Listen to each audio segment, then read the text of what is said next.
Üks suuremaid ohte kemikaalidega, mida mürgistusinfoliinil 16662 tuleb nõustada, on ümbervalatud kemikaalidest juhtuvad õnnetused. Ehk siis, kui naabrinani jagab kemikaali, ma palaksin endale või siis ostetakse suuremaid kanistreid ja valatakse ümber väiksematesse, alati joogipudelitesse ja ma toon selle kemikaali omale koju, siis ma veendun selles, et isegi kui see on joogipudel, ma märgistan selle pudeli vastavalt. Ma kirjutan peale, et siin on kemikaal ja eriti tark mõte oleks kirjutada, mille jaoks ma seda kemikaali kasutan. Ühelt poolt ei mäleta ma poole aasta pärast isegi, mille jaoks mul see kemikaal on ja see lihtsalt on. Aga teine teema, kui mul juhtub õnnetus ja keegi ajab pudelit segamini. Lonksab sellest pudelist, mitte keegi ei tea, mis kemikaal see seal pudelis oli. Sellisel juhul on ka arstidel ja õdedel haiglates ja kiirabides väga keeruline inimest aidata. Ma ei pane seda kemikaalipudelit toidupudelite juurde või toidukappi.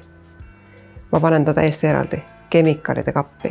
Ma olen ta märgistanud hoiatussiltidega, hüüumärkidega, musta pealuuga, mida iganes. Et igaüks, kes seda pudelit näeb, teab, et see ei ole joogipudel. Käib šašlõkkide tegemine, marinaadide tegemine. Äädikas võetakse pudelist välja, pannakse klaasi ja laua peale. Olgugi, et äädikas lõhnab erinevalt, kõik, kes meile helistavad, ütlevad teise lonksu ajal, sai aru, et see ei ole vesi. Ja siis oli juba söövitus toimunud. Nii et hoiame sellised õnnetused eemal, märgistame pudelid ja ärme vala ohtlikke kemikaale klaasidesse, tassidesse, laua peale valmis.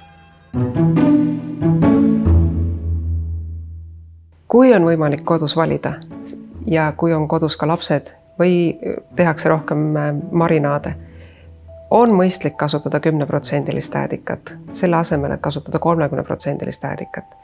Kui õnnetus juhtub ja juuaks alla 10% äädikas, siis 2 päeva on limaskeste ääritus kindlasti tagatud, küll aga peale seda on tervis taastunud.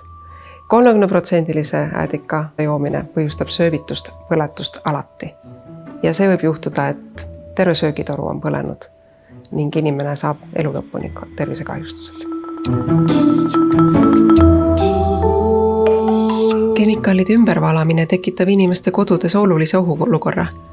Kui januga inimene haarab justkui joogipudeli ja saab sõlmu ajal tõsise söövituse. Seetõttu on oluline, et kui siiski otsustatakse mõnda kemikaali valada ümber joogipudelisse, tuleb see ka selgelt märgistada, sest segiajamise risk on siiski väga suur. Igasuguse mürgistusmure korral maksab haarata telefon ja helistada 16662. Infoliin on avatud kogu aeg ja nõude saate kõikide mürgistusküsimuste kohta. Olenemata sellest, kas mürgistus on juhtunud, juba te vajate esmaabi edasist tegutsemisjuhist või te teate, et teil on tulevikus kokkupuude võimaliku mürgistusallikaga, et kuidas ennast kaitsta, kuidas oma peret kaitsta, mida silmas pidada.